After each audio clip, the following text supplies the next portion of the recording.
tayo po muna ipasabadaling tumayo para po sa ating ang confession of faith. Ating pong nabasahin ito ng sabay-sabay na mayroon pong pagkaunawa sa ating pong binabasa. Basahin po natin sabay-sabay. I believe in God, the Father Almighty, Creator of heaven and earth. I believe in Jesus Christ, His only Son, our Lord, who was conceived by the Holy Spirit and born of the Virgin Mary, was crucified, died, and was buried. The third day He rose again from the dead. He ascended to heaven and is seated at the right hand of God, the Father Almighty. From there He will come to judge the living and the dead. I believe in the Holy Spirit, the Holy Universal Church, the communion of saints, the forgiveness of sins, the resurrection of the body, and the life everlasting. I believe that God is a triune God, expressed in three persons, God the Father, God the Son, and God the Holy Spirit. I believe the Holy Scripture is the Word of God. It has the final word on matters of faith and practice. I believe the Holy Scripture is totally true, without error, providentially preserved, sufficient for salvation and Christian living. Amen. Habang tayo po'y nakatayo, tayo po'y makibukas sa ating pong teksto sa araw po na ito. Makibukas po tayo sa unang Korinto. 1 Corinthians chapter 6. Simulan po natin sa verse 12 hanggang 20. Ako po sa verse 12, kayo po sa 13, at sa last verse po sa verse 20 ay sabay-sabay po tayo. 1 Corinthians chapter 6, verse 12 to 20. Basahin ko po sa NIV version, verse 12. Everything is permissible for me, but not everything is beneficial. Everything is permissible for me, but I will not be mastered by anything.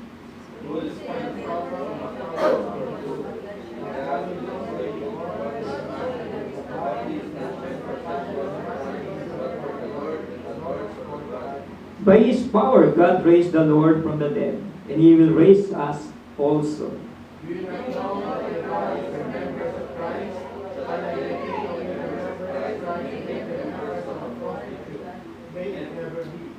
Do not know that he who unites himself with a prostitute is one with her in body?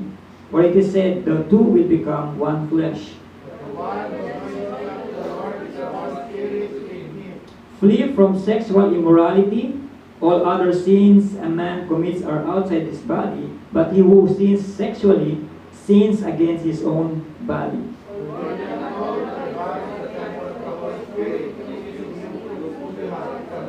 Altogether, you are both at a price, therefore honor God with your body.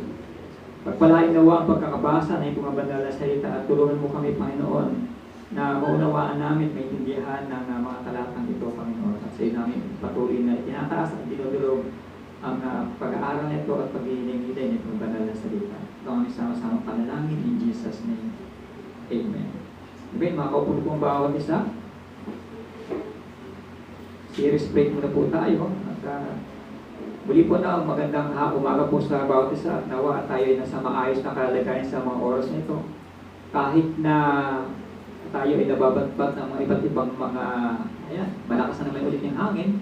Kagabi nga, inaalala ko yung pag lumalakas ang ulan, inaalala ko, hindi yung tubig namin sa ibaba, hindi swimming pool namin, kundi yung backflow yung tubig sa tawag dito, sa alulod namin. So pag nag-backflow, ay basta buong namin, baha yung buong lababo namin.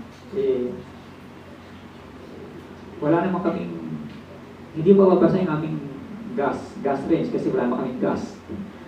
Matagal na panahon kami nagagas at ginagamit namin ngayon yung mga puro mga electric. Pagka nag-backflow ay lahat ng electric namin ay basa. Kaya praise God at patuloy na sinustain at ingatan po natin, Panginoon Diyos, yung aming tahanan, bagamat may mga ganong hindi bagay ng bagay na nangyari, tumatagas yung aming matawag doon, tumatagas sa ibaba, may swimming pool sa amin. At maging sa inyo rin po, no? Lahat po tayo ay sa bagay, sabi nga pag umuulan lang naman daw, pero pag hindi naman daw umuulan, wala naman daw tuto. By next week daw, okay na tayo. Okay po, natin po nga, mga talatang na binasa po, na ito po ay nagpapakita na tayo po ay hindi, itong katawan na ito ay hindi sa atin. May mga bagay tayo mga binibili, at kapag binayaran natin ito ay atin, pa ba, kanila pa ba yun? O sa'yo na, no? Atin na, no? Kaya, ito po ating pong pag-iinilayan, may kinalaman po sa ating pong katawan, physical bodies, at maging ating pong spirituality, yung ating pong paglamang spiritual, at maging ating paglalakad bilang isang mananampalataya. Kaya sabi nga ni Apostle Paul po dito, ito po yung kanya pong depensa doon po sa mga tao na sinasabing sila ay mga mananampalataya pero hindi naman nakikita yung sa kanilang mga pamumuhay. Nagko-contradict yung kailang mga sinasabi doon sa kailang pamumuhay. At ito po ay inilalatag niya dito po sa Corinto, kung saan ito ay isang mayamang lugar. Pero sa kanilang kayamanan ay mayaman din po sila at nagpo-flourish din po yung kasalanan. At lagana po doon tinatawag na temple prostitute. Po. Legal po sa kanila yun, temple prostitute po. At yun po ay rampant po sa panahon po nila. Kaya isa po ito sa mga inilalatag o isa po sa tinutuligsa po ni Apostle Paul na kayo ay mga mananampalataya na. Wala na kayo sa dati yung pagkatao, wala na kayo sa dati yung pamumuhay. Kayo ay nasa iba ng aspeto ng pamumuhay na kasama ng ating Panginoong Jesucristo. Kaya sabi nga po dyan, we bought with a price. Tayo po ay binili ng merong halaga. Hindi lang po ito basta halaga. Ito po ay napakalaking halaga. Priceless. Wala ano po ito. Actually, wala nga po itong kabayaran. Kasi hindi po talaga kayang bayaran, hindi po talaga kayang presyohan itong halaga ng pagkakabili po sa bawat isa po sa atin. Imagine, kung ang bawat isang mananampalataya binayaran ng napakahalaking halaga, gaano kalaki, gaano karami yung halaga na yon kapag kinumbay mo ang lahat ng mga mananampalataya na binayaran. Kaya dito po tayo magdudwell, dito po sa verse 19 and verse 20. Sabi po ni Apostle Paul po rito, everything is permissible for me, but not everything is beneficial, sa verse 12. Everything is permissible for me, but I will not be mastered by anything. Sa Tagalog po, sabi po dyan, tingnan ko nga po sa Tagalog.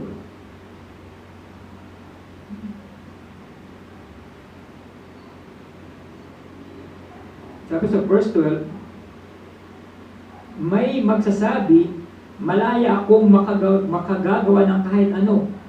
Ngunit, ang sagot ko naman ay hindi lahat ng bagay ay nakakabuti. Maaari ko ring sabihin, maaari akong gumawa ng kahit ano, ngunit hindi ako magpapaalipin sa anumang bagay. Kaya sa panahon kasi po nila, no, ito sa Corinthian na mga Corinthian believers, marami po nagsasabi sa kanila na malaya na sila. Dahil sila yung mga mananampalataya na. Pero yung kalayaan ito, sabi ng Apostle po, hindi ito yung dapat na maging dahilan upang kayo ay bumalik sa kasalanan.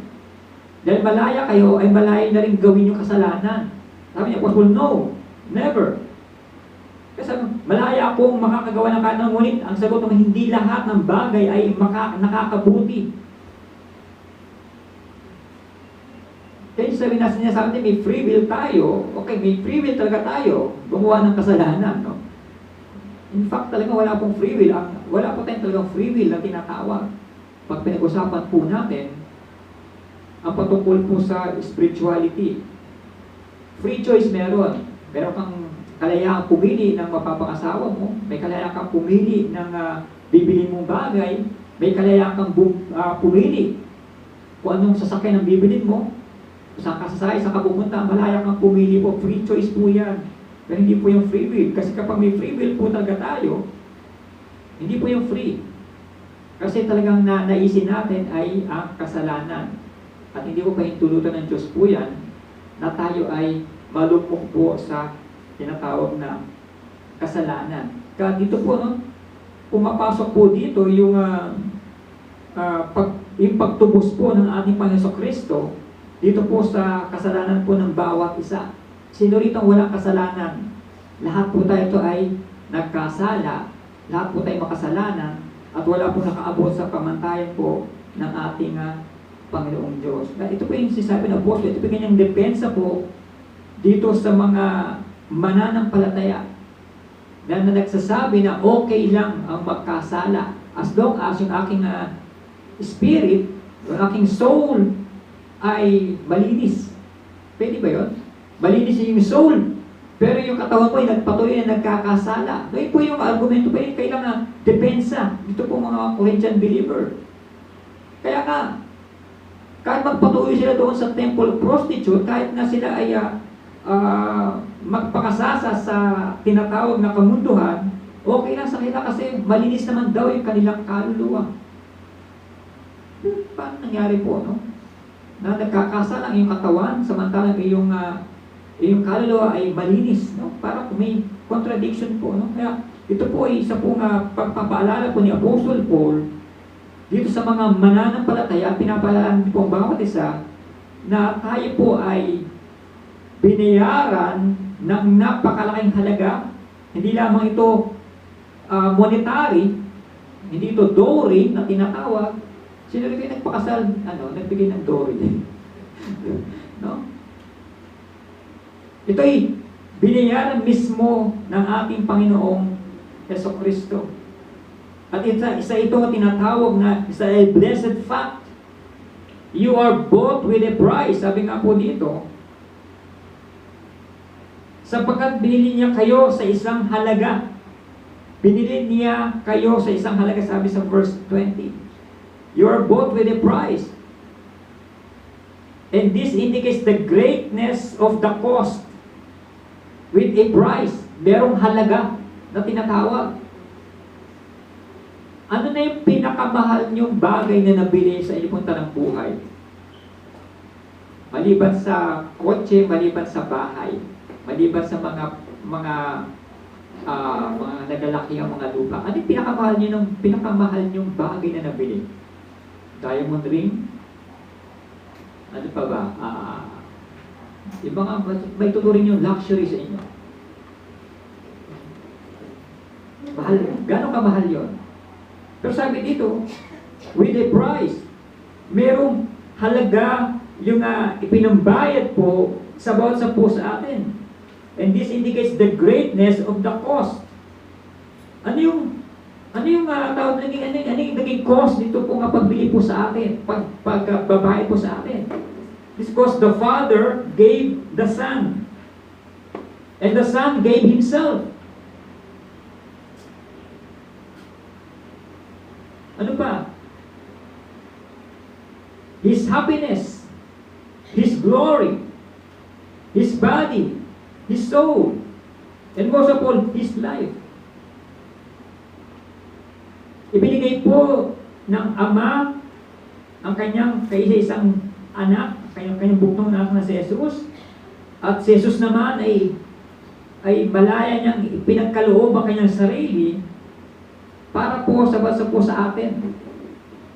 Para maligtas sa tinatawag na kasalanan. This indicates the greatness of the cost.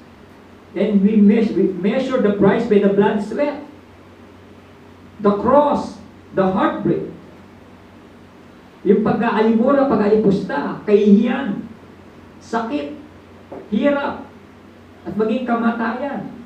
No, yan po yung halaga na ibinayad po sa atin para tayo po ay tubusin sa ating mga kasalanan. Imagine, kailangang mamatay ng isang tao walang kasalanan para sa katubusan ng ating mga kasalanan. Dahil walang tao pwedeng tubos sa ating mga kasalanan maliban sa isang taong hindi nagkasala kailanman. At yan ay ginawa ng ating Panginoong Jesucristo. Kaya, ito isang blessed fact o isang mabiyayang katotohanan na tayo ay binili sa isang napakahalagang bagay, napakamahal na bagay, which is yung kanyang buhay, yung kanyang dugo. Kaya hindi po taga libre ang salvation. Sa atin, libre. Dahil tayo nakatanggap, pero meron pong nagbayad dito para po sa atin. Kaya lagi ko sinasabi sa inyo na kapag sumasakay tayo ng isang sasakyan at inililibre tayo, sabi natin, natutuwa tayo dahil tayo ay nakalibre, hindi tayo nagbayad. Pero, may nagbayad po para sa atin. Ito'y cost nung nagbigay po, nung pamasahe po na yun, at ganun din po ginawa ng ating Panginoon Kristo. Yung kanyang dugo, yung kanyang buhay, ang naging kapalit upang tubusin ang bawat kasalanan na meron po tayo. And from more than 2,000 years ago hanggang sa panahon po natin ngayon, ay effective po yung dugo na yon ni Kristo. Wala pong single drop na masasayang o nasayang. Lahat ng dugo na tumigis doon po sa krus ng Kalbaryo ay meron po may intended na ililigtas yung dugo po na yon.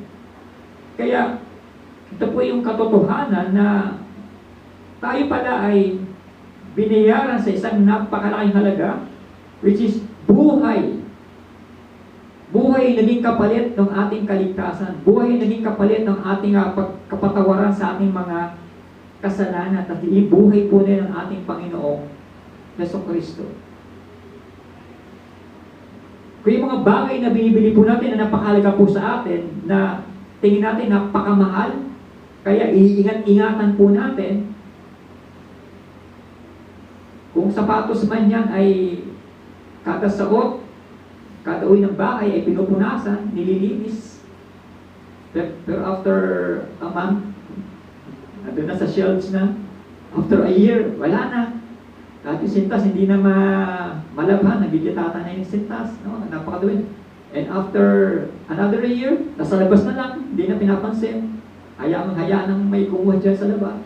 No? Ganun po ba? No? Ganun po ba yung treatment natin sa mga bagay na nabili natin? Hindi po ganun ang ating Panginoong Diyos. No? No? We are bought with a price. Dahil tayo binili ng merong napakalaking halaga, sa atin po bilang tugon po natin doon ay paano natin iniingatan? Paano natin naman pinoprotektahan itong katawan na ito against dito sa tinatawag na sexual immorality? Kasi ang issue nila ito is sexual immorality. Kasi sa verse 18, flee from sexual immorality. All other sins and man commits are outside his body. But he who sins sexually sins against his own body. Sexual immorality. Ito po yung issue po dito po sa Korinto. Ito po yung kanilang argumento po kayo. Huwag kayong makikiapid. Ang ibang kasalanan na gagawa ng tao ay hindi nakaka-apekto sa kanyang katawan. Ngunit, ang nakikiapid ay nagkakasala laban sa sarili niyang katawan. Kaya nga din pumapasok po dyan na hindi na ninyo pag-aari ang inyong katawan. Sapagkat meron ng nagbayad niya, meron ng bumili po niya. Kaya kung meron po bumili doon po sa isang bagay, ay kanya na po, hindi po sa amin yun. At kung tayo naman po ay binayaran ng napakalaking halaga, yung katawang lupa na ito, itong katawan na ito po hindi na po atin. Kanino na po yung katawan na yan? No, hindi po sa ating mga asawa. Yan po sa Diyos. Sa Diyos po yan. Our body and spirit are both with the body and spirit of our Lord Jesus Christ. Ano po yan? Package deal po yan. Wala pong naiwan. Our body, our spirit, our soul, trichotomy kayo, body, soul, and spirit. Kung dichotomy, body, spirit, and soul is interchangeable. Our body and spirit are both with the body and spirit of our Lord Jesus Christ. Kaya tingnan po natin yung halaga ng pagkakabili po sa bawat sa po sa atin. Kung napakalaking halaga po niyan, ay dapat po natin ingatan at pagproteksyonan po natin yung ating katawan from, sabi ito, sexual immorality. Talagang napakabigat po itong kasalanan po ito, itong pakikiapid. Sabi po, ulitin ko po, ang ibang kasalanang nagagawa ng tao ay hindi nakakaapekto sa kanyang katawan. Sabi sa verse 18. Ngunit, ang nakikiapid ay nagkakasala laban sa sarili niyang katawan. Samantalang binili na itong katawan na ito ng dugo ni Kristo, ito hindi na atin, kaya hindi ito dapat na nagagamit sa kasalanan, lalo na po sa pakikiapid, sexual immorality. Kaya kung iniingatan po natin ating mga sarili, yung ating mga kutis ay iba't ibang mga lotion ang ginagamit po natin para maproteksyonan sa UV rays ng araw. Dahil natin pinapahit sa ating mga mukha, mga makeup, dahil gusto natin laging maganda, iniingatan natin ating katawan. Mas lahat ay ingatan ating mga katawan dito sa tinatawag na sexual immorality. Hindi lang po ito in the act at maging sa pag-iisip po.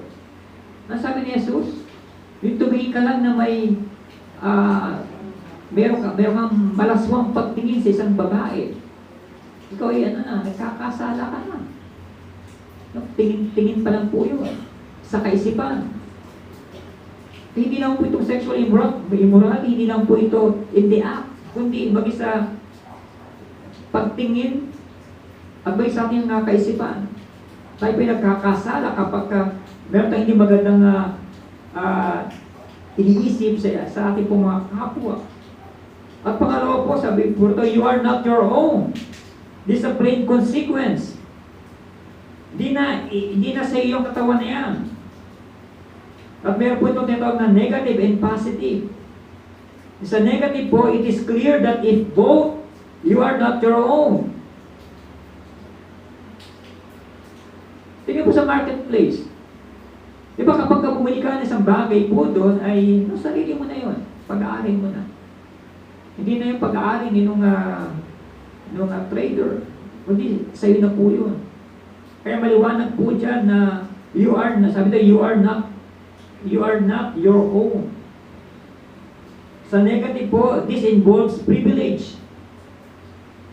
Kung ikaw kung isang bagay nabili mo na, kung nakabili ka na isang kambing. Ba't kambing? O no, kambing. Baka na lang. Baka. Nakabili ka ng baka sa marketplace. Kung ikaw yung bumili po ng baka doon po sa marketplace, ikaw na yung mangangalaga doon sa baka po na yun. Ikaw magpapakain. Ikaw magpapabaksin. Ikaw magsusoga. So, ba sa Tagalog? Magsusoga doon sa bukid. Magpapainom. At kapag ayaw uminom, imamanual po pinapainom yung mga baka. Kasi nakikita ko po doon sa doon sa kabila, doon sa may kabilang simbahan, malapit simbahan natin doon. Mahirap pala mag-alaga ng baka. Kasi pag ayaw uminom, minamanual pala yun. Pinapadede, pinapakain. Talagang hands-on sa pag-aalaga. Kasi nga, nabili mo na yun. At kaya sa'yo na po no? Ganun din po sa atin, you are not your own provider. Di na po tayo magpo-provide sa atin because yung sheep are fed by their shepherd.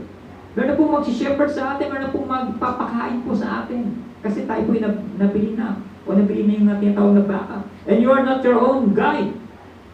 Hindi na po tayo yung nagmamando, hindi po tayo nagtitimon sa ating po mga buhay. ships are steered by their pilot. Meron na nga mamumuna po sa atin. Meron na nga nakatalaga sa atin na mamumuna.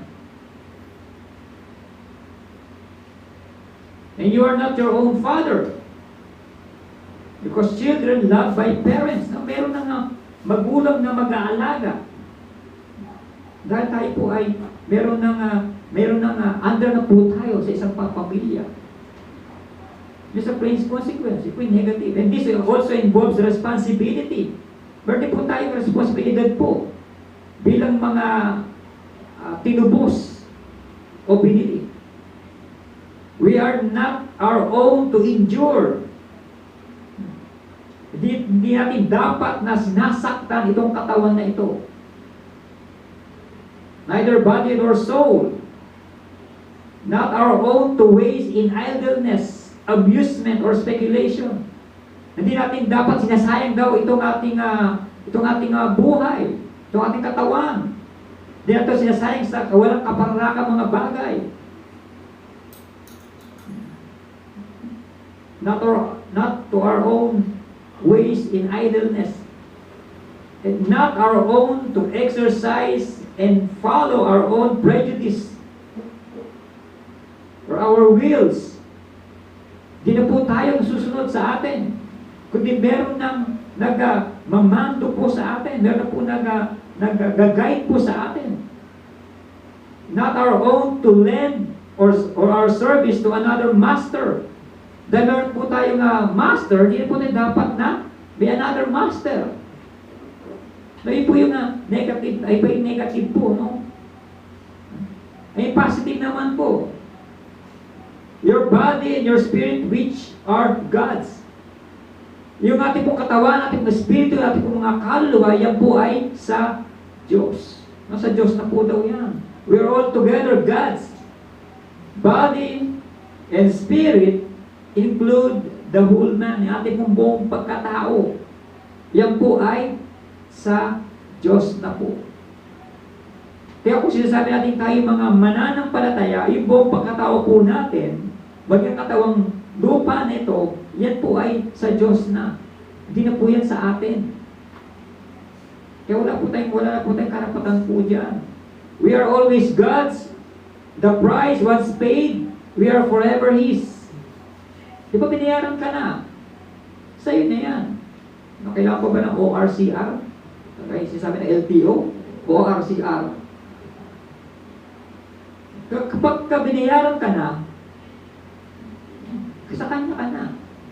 Kung tayo binayaran ni Kristo, Kanya na tayo. Bakit tila bagang parang ang gusto natin pamumuhay, tayo pa rin ang nasusunod? Hindi si Kristo, hindi yung nagbayad sa atin. Hindi tuubos sa atin. Ba't ang gusto natin, tayo pa rin ang kasunod. Parang naalala ko rin yung pinapulong kong series, no? Korean series, no? Mga Korean series ngayon, no?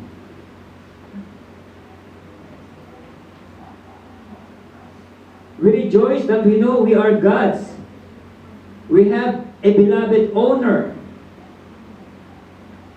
We pursue an honored service. We feel a blessed position. We are in Christ's keeping. May po yung plain consequence po, no? Tayo po yung nasa sa Diyos na kay Kristo na. Kung tayo po yung kay Kristo na, ibig sabihin po, wala na po tayo sa dati nating pagkatao. Kung tayo po yung nasa liwanag, wala na po tayo sa kadiliman. Pero bakit? Parang gusto natin bumalik doon po sa kadiliman. Hindi mo gumawa ng kasalanan. Sa sila nagtatago sa dilim. Kaya natin yung wala pang ilaw dyan sa dito Mayor's Drive. Ang dami palang mga dyan, ang dami palang mga iba lang nangyayari po dyan, sila ng tulay. May tulay na doon, yung may Mayor's Drive. Kasi ang dilim talaga noon yan. Ang dami palang dyan, kaya parang may rumuronta pala dyan. Ang dami lang nauli doon sa ilalim tulay. Maraming gumagawa ng sexual immorality doon po sa lugar po na yun. At nagtatago po sa dilim. Kaya kung tayo po yung kay Kristo na, no, We are in Christ keeping. Tayo po na sa pangangalaga ni Kristo. We are in good hands. Tayo po na sa maayos at mabuting kalalagayan. At dapat po tayo matuwa, dapat po tayo magalak po dahil tayo po ay nakay Kristo na. Ating katawang lupa na ito'y pag-aari na ng ating Panginoong Yeso Kristo, ng ating Panginoong Diyos. Kaya, okay na po, magpaganda tayo. Alagaan natin ating mga katawan. Hindi po para kung kanino man yan, kundi para sa Diyos. Na iniingatan natin ating katawan para doon po sa bumili po ng katawan po na ito. At nawa ito ay makita at maunawaan po natin na napakahalaga pala ng buhay natin. Napakahalaga pala ng katawan po natin. Dahil daw ito ay templo ng banal na Espiritu. Same Spirit na nagligtas kina Abraham, naglead kina Moses, nagligtas kina Daniel, kina Meshach, Shadrach at Abednego. Same Spirit na tumawag kay Pablo, same Spirit tumawag din sa mga alagad. Same Spirit na tinutukoy po dito na nasa atin. Wala pong pagkakaiba. The Spirit of God. That's the Holy Spirit. Kaya yung Spirit na meron po tayo ngayon, dito na po yan nananahan sa katawang lupa po na ito. Kaya ito yung templo ng Santong Espiritu. Ito nga yung ating pong iglesia. As much as possible, bago magkaroon tayo ng service ay dapat malinis. Tama po ba? Tignan yung mga iba't ibang nagalaki ang mga iglesia. Ang lilinis. Lalo mga auditorium, yung mga mega church, ang lilinis, ang gaganda. Yung mga templo, ganun din po yan. Malilinis, magaganda. Same thing. Kung ito'y templo ng Santong Espiritu, malinis po ba yung templo natin? O kailangan linisin pa?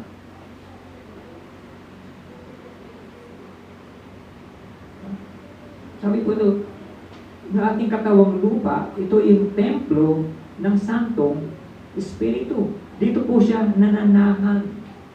At nawa yung ating templo pong ito, itong katawang lupa po ito po ay malinis, maayos, at hindi namumuhay sa kasalanan. Lalo na doon sa kalasuan na tinatawag, sexual immorality. Ito po yung issue po dito. Kaya flee from sexual immorality. At nawa ang katawang lupa ito ay malinis, maayos, dahil diyan po lumalagi ang Santong Espiritu. Parang pangit naman tignan, di ba? Pagpunta mo sa loob ng simbahan, sa loob ng templo, di ba? Andun yung basura, andun yung kalat, at dami yung mga ang gulo ng isang bahay, ang gulo ng isang lugar na yun. Bagay tahanan din natin, di ba? Gusto natin laging maayos, malinis, neat and clean na tinatawag. Maliban sa mga may bata, ang normal sa mga may bata, na magulo talaga yung tahanan. Pero kung wala naman tayong mga bata, wala naman nang gugulo sa tahanan, at magulo yung tahanan, di ba? Magulo talaga yung tahanan na yun. Kasi magulo yung mga lugar na yun. Same thing, no? Sa ating din pong katawan, no? Sa templo ng banal na Espiritu. Hindi po dapat magulo, dapat maayos yung ating pangatawan, ating katawan, at ating katawang lupa. Kahit yan po ay may sakit, kahit tayo po ay nakaratay po sa balik ng karamdaman. Hindi po pinag-uusapan po dito kung anong kakondisyon ng iyong katawan, kung may sakit man o wala. Ang pinag-uusapan po dito, yung kaibuturan po ng ating buong pagkatao. Kung paano ka mag-isip, paano ka magsalita, paano ka gumawa, at paano isinasapamuhay yung salita po ng ating Panginoong Diyos. Kaya, we rejoice that we know we are God's Because we have a beloved owner. And we feel a blessed position because we are in Christ keeping. Ano yung ating practical response na tinatawag? Paano tayo tumutugon? Dito sa tinatawag na panawagan po ni Pablo na ito nga katawang lupang ito yung templo ng Santong Espiritu. Paano tayo tumutugon? This is a practical response. Sa verse 20b, glorify God in your body and in your spirit, which are God's. Glorify God in your body by cleanliness, chastity, temperance, cheerfulness, self-denial, patience, etc., etc. Napakarami pa ng bagay para natin mapapurihan ang aming Panginoon Diyos dito sa katawang lupa po nito. In a suffering body by patience unto death. In a suffering body by patience unto death. In a working body by holy diligence.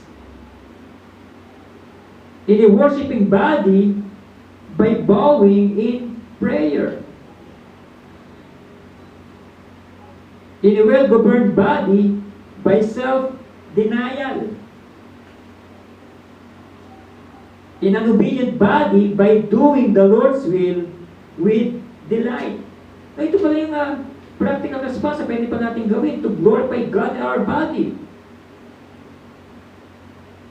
Kahit na tayo nasa bingit ng kahirapan, kahit tayo gumagawa, tayo sumasamba, sa ating pagsunod, by doing the Lord's will with delight. Marami palang bagay na pwede natin gawin o magawa itong katawang lupa na ito to glorify God. Ulitin ko po, in a suffering body by patience unto death. In a working body by holy diligence. In a worshiping body by bowing in prayer. In a well-governed body by self-denial. In an obedient body by doing the Lord's will with delight. Nakikita ba lang natin sarili dito sa mga bagay po nito? Dito naman po sa glorify God in your spirit. Sabi naman po dito, glorify God in your spirit. By holiness, faith, zeal, love, heavenliness, cheerfulness, fervor, humility, expectancy, and you will be closely watched by Christ's enemies. Andiyan yung mga taong nagmamatsyag sa atin para tayo bantayan, para tayo ay siraan. Kung makikita yung mga bagay po ito sa atin po. And you will be expected to be more gracious than others, and rightly so, since you claim to be Christ's own. Tandaan po natin, every time na tayo ay sinasapamuhay po natin ang salita ng ating Panginoong Diyos, mas malapit po tayo sa gawa ng kaaway. Mas lalo po tayong prone sa attack ng kaaway. Bakit? Bakit kung kailan ka gumagawa ng kabutihan para sa Diyos, ay saka naman malapit sa kasalanan. Saka naman mas malapit sa kaaway. Bakit? Sino bang sisilain ng Diablo? Yung kanya? O yung kalaban niya? Ang sisilain ng Diablo, yung kalaban niya, sino yung kalaban ng Diablo? Ang mga mananampalataya. Kasi itong mga unbelievers, kanya na yan eh. Hindi na kailangan yun yan. Pagkulan ng pansin niya kasi kanya na yan. Kaya ang pinag-uulan ng pansin ng Diablo, ng kaaway, ay yung mga mananampalataya. Kaya sabi ng Apostle Paul, di ba? Bakit kaya gano'n? Kung kailan gusto kong gumawa ng kabutihan, saka naman naaalapit sa akin ang kasalanan. Gusto kong... Pero, Nasa Diyos? Nasa tao? Alam nyo na, tapos na pala. Tama po yung kanta po na yun. Kung kailan ka malapit mo, kung kailan ka nagpupursu na maglingkod sa ating Panginoong Diyos, saka naman, ang daming kabila ng mga problema. Kung kailan naman, Lord, dinededicate ko na aking buhay sa oras na ito. Saka naman, kabila ng mga sakit, sakuna, trahedya, na dumadating sa iyong buhay. Ito, sa pamagitan din po, no? At kapag tatagumpayan po natin yun, sa pamagitan po ng espiritu na nasa atin. Kaya nga tayo binabatbat ng mga ganyang problema kasi nasa atin yung sakong espiritu. At hindi natutuwa ang kaaway sa nangyayari sa atin. Hindi natutuwa ang kaaway sa tuwing lumalago ang isang mananampalataya. Pilit niya itong ibabagsak at ibabagsak. Pero hindi papayag ang sakong espiritu na nasa atin at hindi kailanman magtatagumpay ang kasamaan sa kabutihan. Hindi mo pagawa ng mabutihan, yung kabutihan ng ating Panginoong Diyos. Yung grasya ng ating Panginoong Diyos ay patuloy na mamamayagpag. Kahit na lumaganap ang kasalanan, mas malawak pa rin ang biyaya ng ating Panginoong Diyos. Na yung katawang lupa po ito po ay binayaran na napakahalaga. Buhay ang naging kabayaran ng ating mga kasalanan. Kung tayo magpapatuloy sa kasalanan, ilang beses ba kailangan mamatay si Jesus para tayo iligtas? Kailangan ba siya ulit mamatay sa krus para iligtas ulit tayo sa paulit-ulit nating kasalanan? No. Enough na yung kanyang kamatayan para iligtas tayo sa lahat ng ating mga kasalanan. At huwag na natin paulit-uliting ipako ang ating Panginoong Jesucristo dahil sa ating paulit-ulit din na kasalanan na nagagawa. Yung ating katawan ay templo ng Santong Espiritu, ibig sabihin tayo po ay nakipag-isa na kay Kristo at ating pag-ipag-isa po na yan. Meron po tayong tinatawag na common na dinadaanan, which is ating Panginoong Jesucristo. Siya yung natanging daan patungo sa Ama. Glorify God in your spirit. Sa ating practical response po natin. Glorify God in your body and glorify God in your spirit. Napapaluguran po natin ang ating Panginoong Diyos, hindi lamang po sa ating katawan, at maging po sa ating pong kaluluwa, ang ating espiritu, ating mga ginagawa, napapaluguran po natin ang ating Panginoong Diyos. Ngayon, kung mahal natin ang ating Panginoong Diyos, at naunawaan po natin yung pagliligtas niya po sa atin, paano po natin pinapahalagahan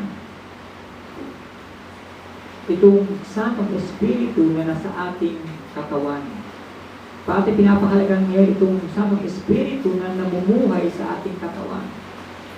Para natin pahalagahan itong Santong Espiritu na nasa templo, na lumalagi sa ating templo, sa ating katawan?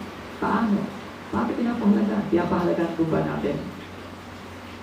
O hinahayaan po natin?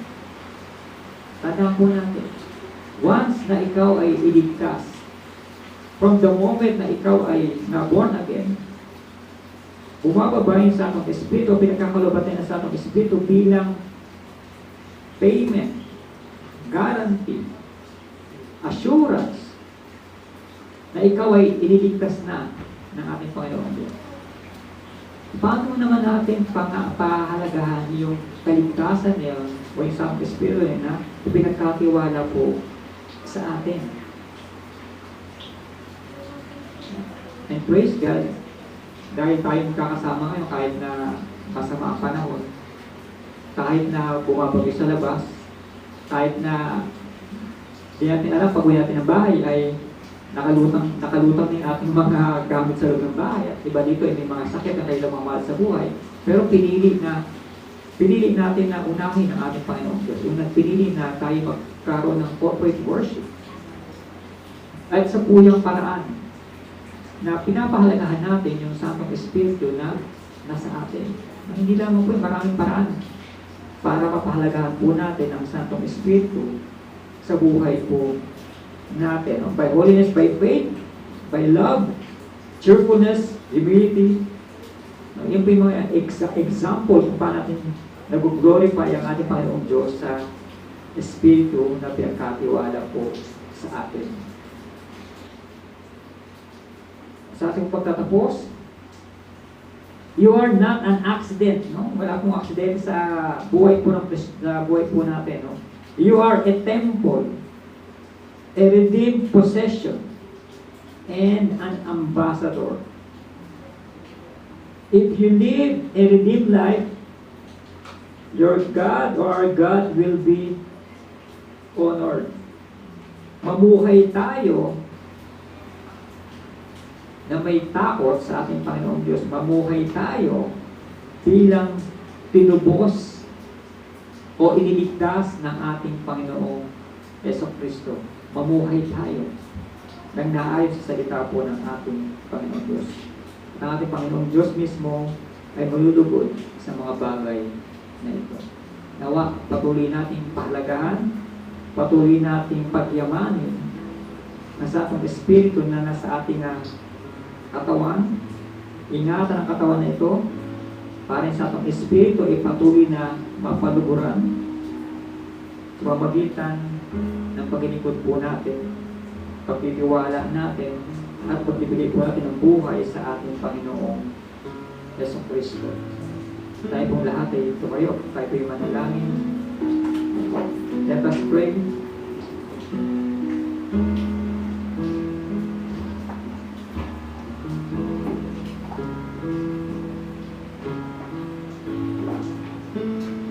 Pinupuri ka namin, Panginoong Diyos, sa mga oras na ito.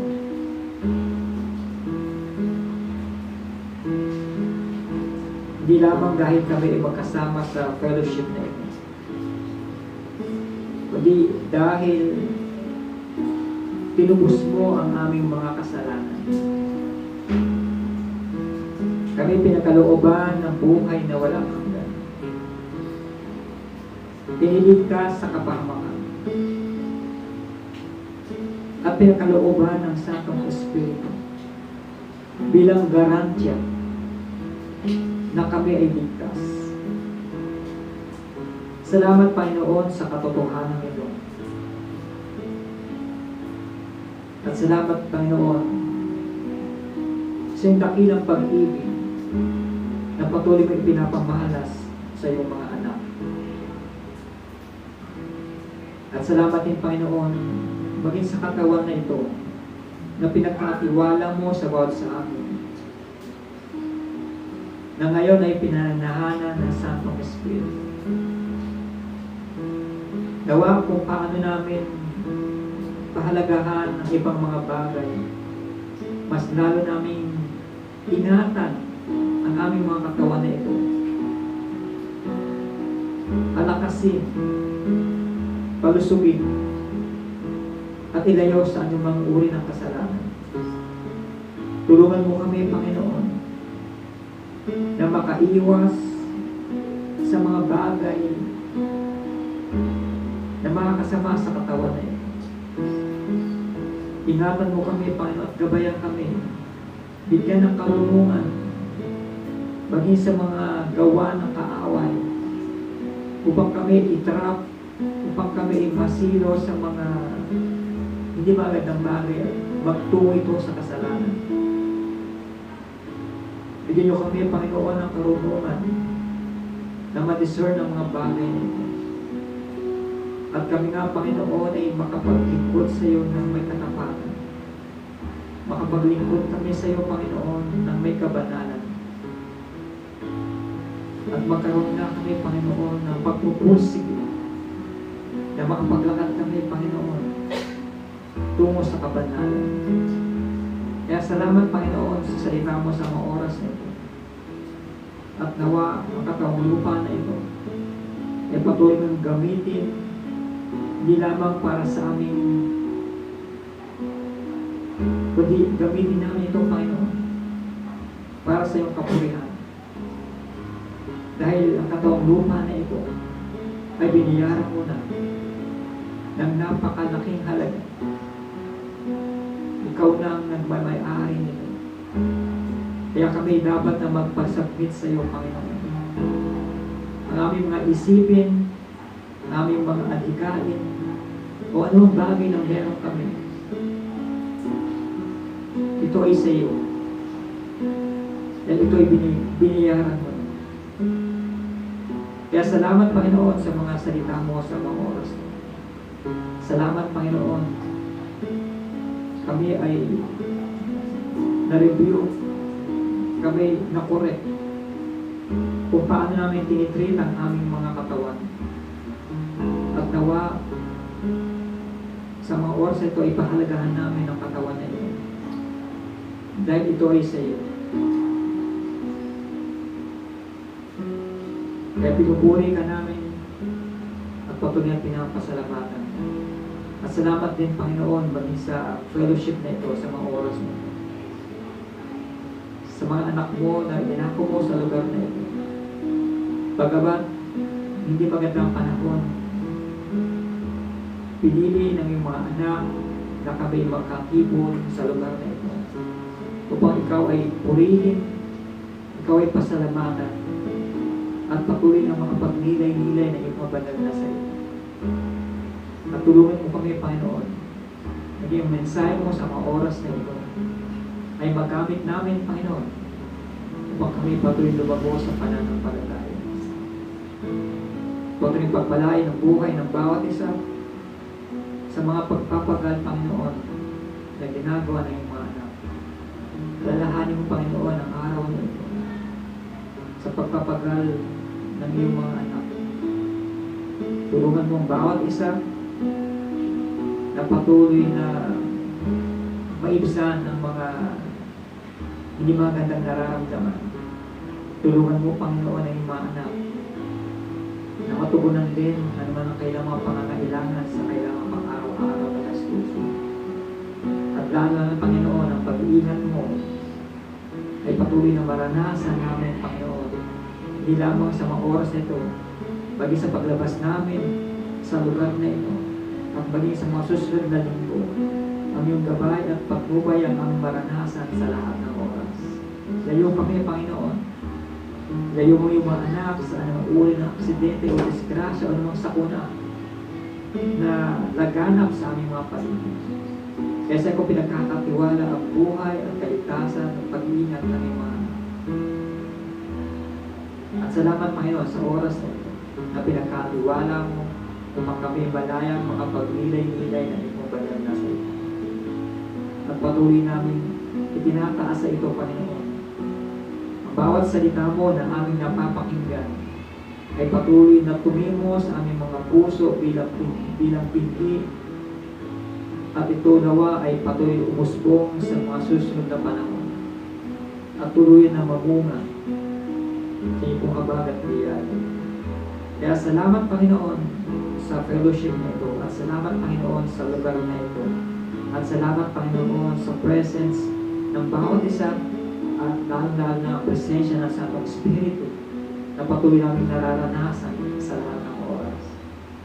Kaya salamat, Panginoon, sa oras na ito, at salamat, Panginoon, sa congregation na ito, at patuloy pagpalain ang buhay ng bawat isa. And to Him who is able to keep you from falling, and to present you faultless before His presence with exceeding joy.